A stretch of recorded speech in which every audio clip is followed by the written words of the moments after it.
İsrail Filistin'e bu akara makarayı yapamasın. How are you? How's it going? Let's start with this report. Well, a video has been circulating that was cleverly edited to make people think that Turkey is already considering invading Israel. Obviously, this spread as well as news. Here we are seeing, for example, this report from The Telegraph, which says today, April 12, Erdogan threatens to invade Israel. We almost fell for it. Obviously, we always try to verify everything, but when it comes from several major outlets, several important media sources, even with video, it's easy obviously to fall for it. But obviously, when these are higher level topics, when the subject is more sensitive, you obviously have to verify in several ways. And it turns out that the video was modified, it was edited. Yes, he's talking about Israel, and yes, he's very critical on that topic, but not to the level of an invasion, at least not an announced one. Obviously, this still draws attention and involves several important issues. There has been a direct clash for some time between Erdogan and Netanyahu. According to reports, President Recep Tayyip Erdogan made a direct threat, but not so much militarily, not stating that there is no reason to intervene. La advertencia surge in the conflict over the expansion in the Middle East, stating that for now, at this moment, the situation is complicated. He insists that the main reason for the war is not so much Iran or the United States, but Israel. In a video released today, April 12, which caused international alarm, it was claimed that Turkey was about to invade Israel. However, the checks we've been able to make ourselves, and we have also seen that other media outlets are already reporting other videos, have already posted the full video, the extended video, and well, he did not issue a warning. Yes, Erdogan's original speech did not contain any military threats but rather criticism and attacks, let's say, about what is happening, especially in Lebanon. What is also true is that at this moment, as you have always told us here, in wars, the first thing that dies is the president, right? That's something we need to remember these days. At the same time, Turkey has intensified its rhetoric toward Benjamin Netanyahu, calling him the Hitler of our times and other things they've said about him. So, if there's a clash, and that's nothing new, it's been happening for a while. Erdogan has repeatedly used words like maniac, psychopath, and vampire. Well, he's called him every name in the book. The Turkish prosecutor's office filed charges against 35 Israeli officials, including Netanyahu himself, for crimes against humanity. I mean, come on, there's been a strong, intense political clash for some time now, but saying that a NATO country is going to invade Israel is a whole different matter, obviously. And well, what is true is that it's a verbal conflict that has been going on for some time and has been getting more and more intense for a while now. Whether this will lead to a future conflict, maybe, it's possible. But let's not forget that Erdogan is a figure who is on the path to becoming a dictator. In fact, for many, he already is. It's hard for NATO to accept this reality because in the end, Erdogan is an important member of NATO who gives NATO access to a strategically important area. Besides, they have a large army. There isn't. Remember the strategic position of Turkey in this area, which is between the Black Sea and the Mediterranean Sea, to begin with, facing countries like Ukraine itself, Romania, and so on. So it's the area that divides, let's say, Europe from Asia and the Middle East. Obviously, this whole area is part of Asia, the Middle East, so having Turkey as an ally is clearly key. Well, remember that in this area, the United States has a base with several nuclear weapons that, by the way, was attacked by Iran, and Turkey didn't say anything. Turkey has always maintained strategic ambiguity, and Erdogan has stayed in power by putting his own opponents in jail. Come on, this is well known, it's very well known, and Erdogan keeps holding on to power. But Turkey is a country that NATO prefers to have on its side rather than against it, obviously. But I insist, well, anyway, this report caused a lot of concern, and I have no doubt that many people fell for it, right? And with time, people will realize, well, it was just a report, a fake one, let's say, that was being edited. And well, I insist it can happen to anyone. Obviously, another topic that also draws attention, and well, at least here we are clarifying this situation for you, clearly, just so you know. Also keep in mind another matter, which is the publication made by CEDCOM. Let me see if I can show it here. The publication made by CEDCOM, in which they claim they are going to start implementing the blockade of maritime traffic entering and leaving Iranian ports. Starting tomorrow, April 13th at 10 in the morning, that's when the blockade begins. So this is already a reality. It's not just a message anymore. It's not just Donald Trump's rhetoric. You might say we're going to close the Strait of Hormuz. No, CEDCOM is clarifying and confirming that the Strait of Hormuz will be closed starting tomorrow at 10 in the morning. So this is also huge, right? Let's see what time it is. What time it is in Iran. Let's see what time it is. I mean, I'm assuming it's the local time, right? It's 3 in the morning. 4, 5, 6, 7, 8, 9, 10, 7 more hours. Well, in 6 hours and 40 minutes to be exact, let's say, right? The Strait of Hormuz would be closing if we count their time zone, right? I'm not exactly sure. Well, it says there, I think that's where the ET time zone comes in. Yeah, let's see how this unfolds, what happens, right?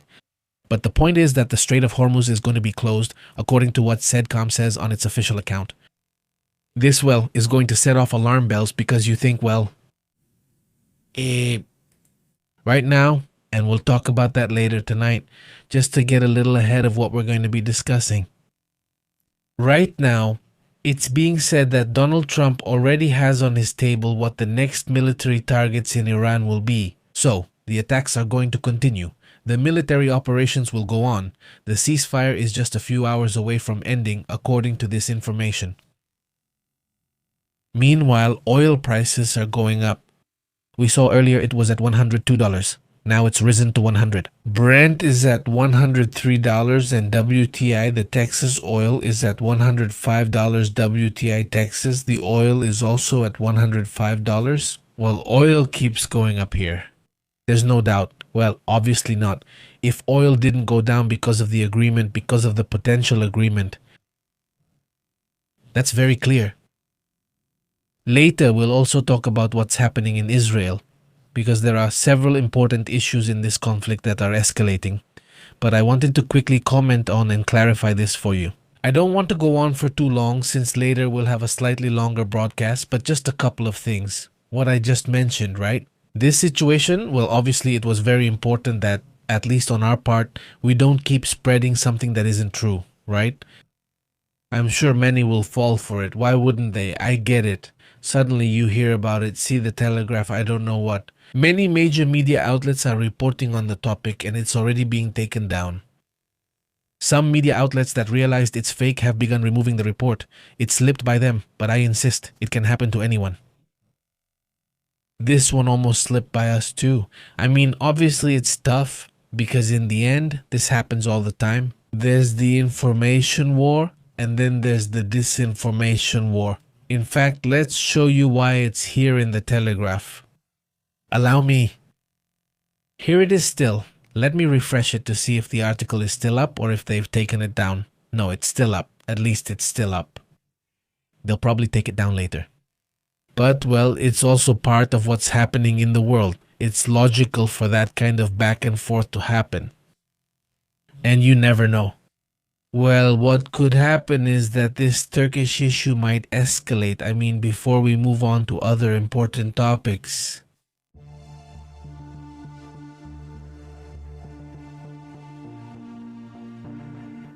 I'd also like to mention that there are significant developments happening within Israel. We'll discuss it soon, especially the military aspect. But for now, I'll say that Netanyahu has reportedly appointed Roman Goffman, his military secretary, as the new head of Mossad. Well, the one we're seeing there, the Israeli Major General, his mother takes on his humility. He will take office starting in June. Obviously, it's not an easy matter.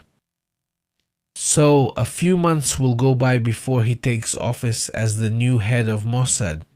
The Israeli Prime Minister made it official today, Sunday, by the way. Curiously, the appointment of this Major General Roman Goffman as the next director of Mossad is a position that will take effect in the summer, specifically in June, on June 2nd.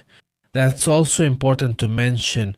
These are moves that were expected in the end, but now they've been announced, they're official. By the way, in the midst of all this, let me tell you a couple more things before we move on to other topics.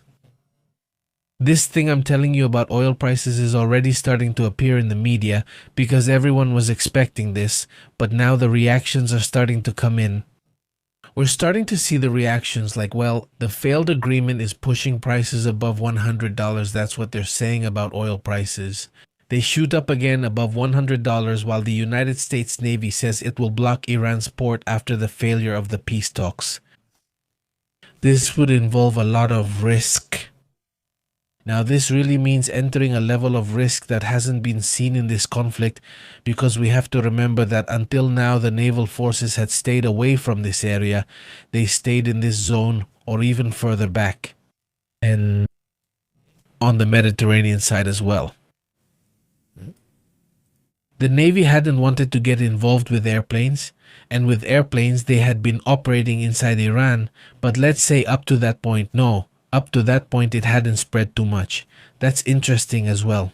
No, the blockade is a step that wasn't expected. It's a step that has really surprised people, although they have already specified that they are not going to block, for example, oil.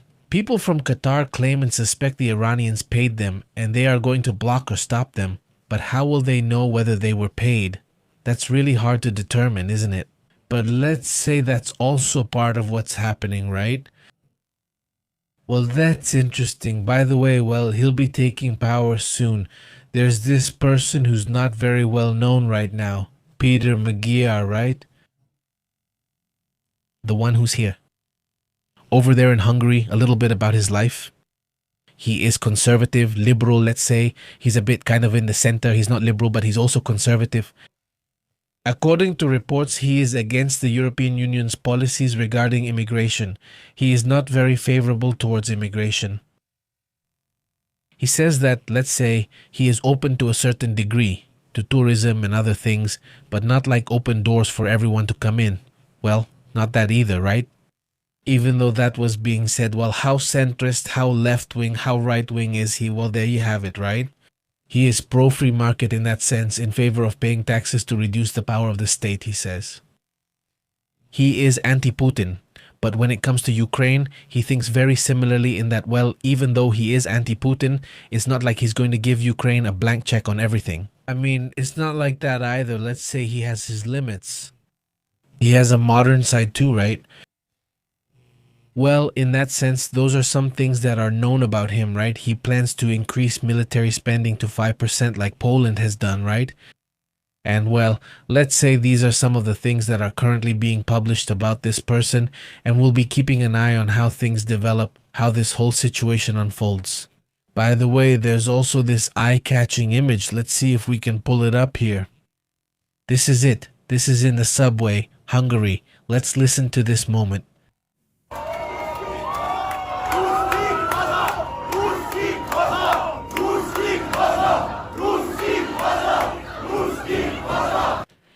Russians go home, he says at that moment.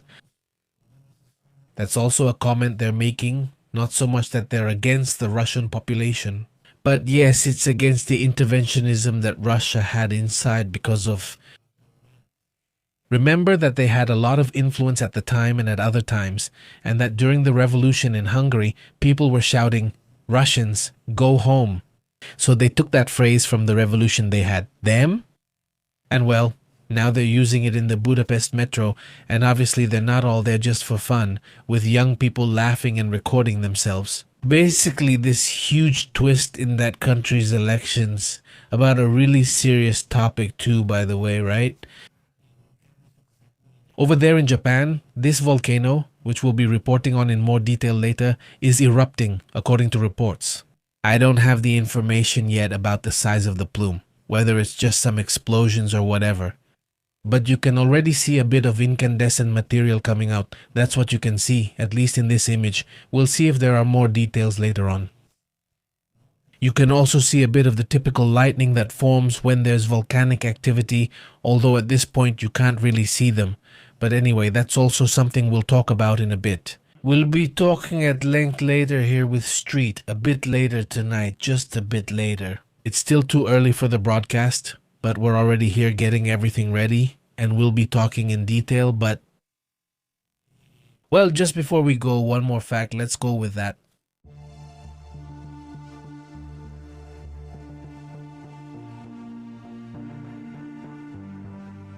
Right now, there's an issue with Cuba.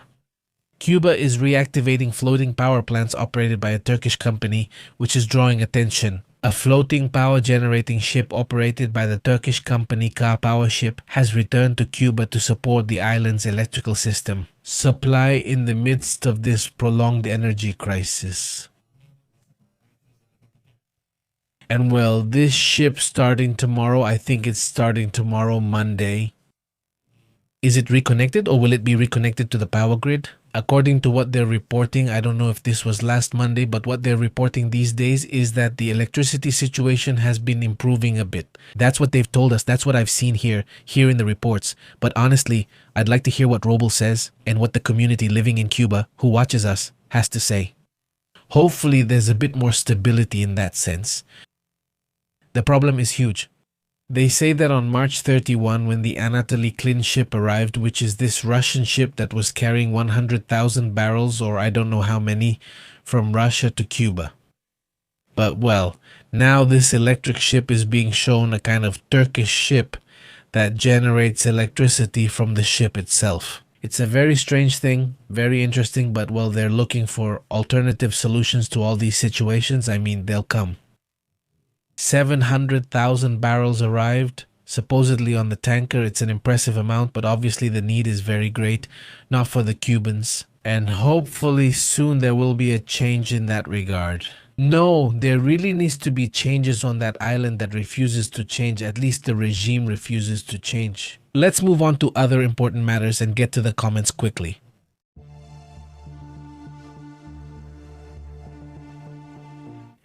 How have Ruben Eliseo and Raul Sachs been? Big shout out. Cebola, Armando, the whole community. Well, look, I don't want to go on for too long either. We'll get to the comments in a bit. A big shout out to all the Pepenautas, right? Thank you so much for your comments. Good afternoon to you too, Cebola. How have you been? He says, which side will Hungary be on now regarding Israel? Look, good question. Good question. We'll have to watch, right? How's it going? How is it? What do they think about the Iran issue? How are they going to handle it? How is it going to get along with the United States specifically? Because clearly Orban got along well, but that doesn't mean he'll get along badly with the next one, right? We'll see. He says, I haven't heard anything. You haven't heard anything. Hey, Robley, but how's it going? I mean, how's the electricity situation? Do you have more power? I mean, it's good that you're here. Well, I mean, there are still blackouts just like always. So how has it been? How has the situation been? Tell us about it, please. We hope to stay updated with you and the community watching us, and that they leave a comment on how the situation is. Has it improved at all? Or what's going on, right? Greetings over there as well. Armando, how have you been? Who else is here? Greetings to the community and a big shout out to Domi. Thank you very much for your comment as well, by the way. And Seibara, a big shout out to all the channel members. Thank you so much for being members. Thanks for supporting us in that way. And, well, obviously, to those who send us a super chat, a huge thank you, big shout out. Down below in the description, there are several ways to support the channel. Thank you for supporting us. And well, that's it. I'll say goodbye for now because in a little while we'll have a long conversation. So, well, we'll keep talking. Take care. See you later.